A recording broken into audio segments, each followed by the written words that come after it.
Selamat siang Pak, perkenalkan nama saya Elmiani Maniloin, biasa disapa Helmi, NIM 20237815881.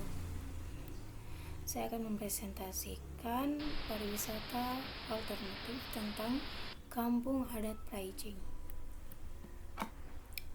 Nah, Kampung Adat Praijing terletak di Desa Tabarat, Kecamatan Waikabubak, Kabupaten Sumba Barat, Provinsi Nusa Tenggara Timur. Di kampung ini terdapat 38 rumah tradisional khas Sumba. Jumlah ini lebih sedikit dibandingkan dengan sebelumnya, yakni 42 rumah. Pengurangan tersebut diakibatkan oleh kebakaran yang menghabiskan banyak rumah di sana. Kampung ini menjadi salah satu destinasi yang dikembangkan pemerintah setempat untuk meningkatkan jumlah kunjungan wisata ke daerah tersebut. Nah, Kampung Praijing bagai tempat museum karena warisan budaya ciptaan manusia dipajang. Kampung ini menawarkan pesona yang sangat indah, berkampungan dengan hamparan luas persawahan. Selain itu, kampung ini memiliki rumah adat tradisional yang sungguh unik, di mana rumah adat terdapat batu-batu menggelitik di dalamnya. Rumah penduduk tersebut memiliki dinding dari kayu dan beratap umbai. Nah, rumah adat Sumba biasa disebut dengan Uma Bokulu atau Uma Batangu. Uma Bokulu berarti rumah yang besar, sementara Uma Batangu berarti rumah menara. Rumah tradisional di sini berbentuk rumah panggung dengan atap yang menjulang seperti menara.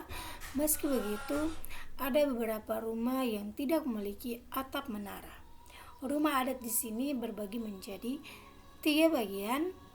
Bagian bawah untuk memelihara hewan ternak, bagian tengah untuk penghuninya, dan bagian atas menara untuk menyimpan bahan hasil bumi atau pangan. Rumah tradisional ini ditopang 4 tiang kayu, tiang utama yang menyimbolkan entitas penopang di dalamnya, yaitu keluarga. Keempat tiang tersebut adalah simbol ayah, ibu, anak laki-laki, dan juga anak perempuan. 4 tiang ini merupakan penopang rumah dan menara. Selain berfungsi untuk menyimpan bahan pangan, rumah teristimewa bagian menara memiliki fungsi religius, yaitu ruang hunian para arwah leluhur. Di sini, rumah tradisional Sumba mempunyai peran dalam kaitan dengan kepercayaan asli masyarakat Sumba, yaitu disebut marapu.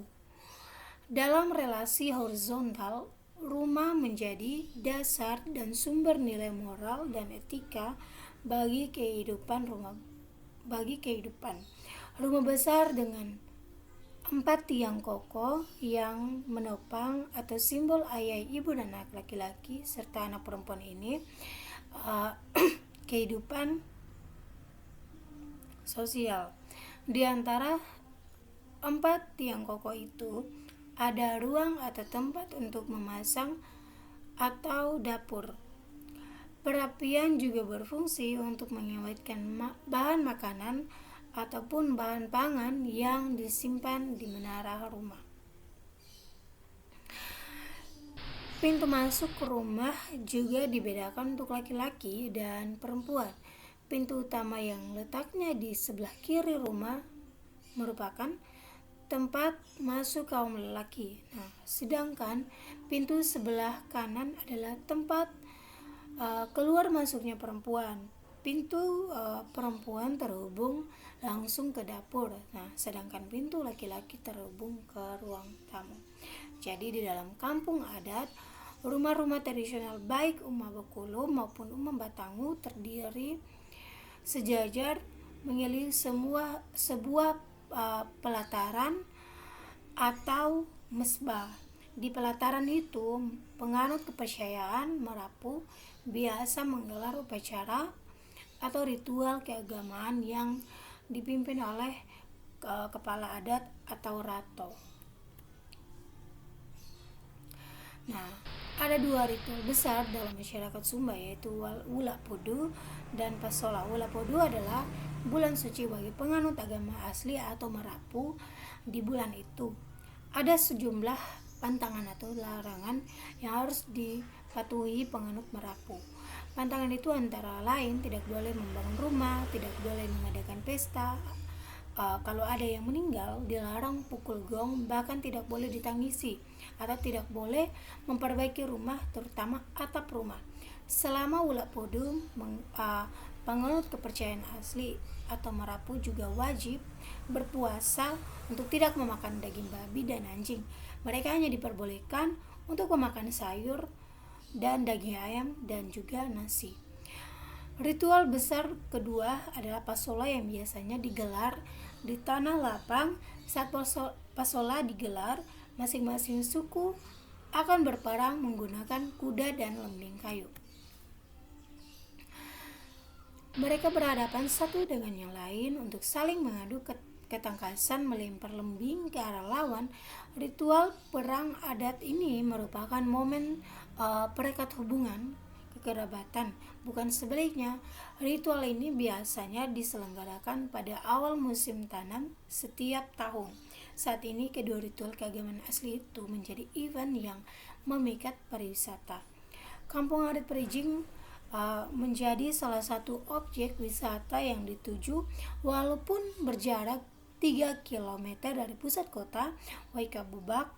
Pengunjung ingin menyaksikan ritual adat lain dan mengalami kehidupan yang penuh nilai di kampung adat dan di rumah tradisional.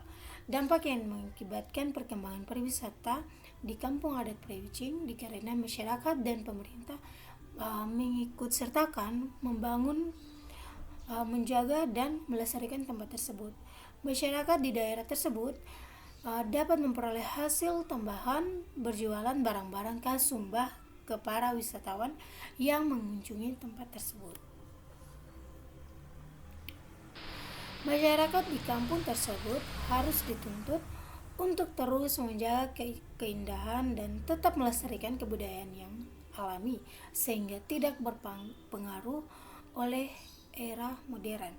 Dampak yang dirasakan wisatawan ke kampung adat Pariging sangatlah besar dan para wisatawan juga dituntut untuk selalu menjaga tempat tersebut agar tetap terjaga keasliannya dan dampak yang dirasakan wisatawan bisa mengetahui asal-usul dari kampung adat Pariging berwisata sambil mempelajari berbagai jenis rumah yang ada di kampung tersebut.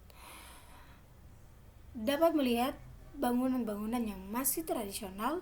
Jika beruntung datang bisa menyaksikan acara adat di kampung tersebut.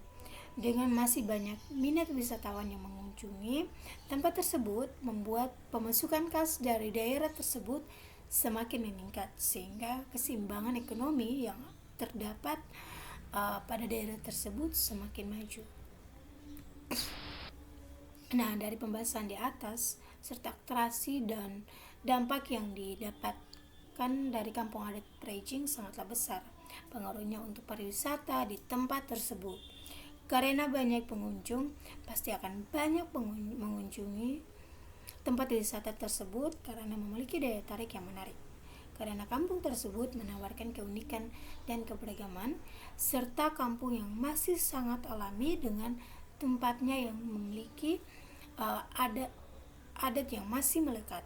Saran dari saya yaitu agar baik itu masyarakat setempat, pemerintah maupun para wisatawan yang mengunjungi kampung tersebut untuk selalu menjaga dan melestarikan keindahan agar masih bisa dilihat untuk anak cucu kita yang pastinya yang akan mendatang. Nah, Pak, sekian dari hasil presentasi saya. Mohon maaf apabila ada kesalahan. Terima kasih.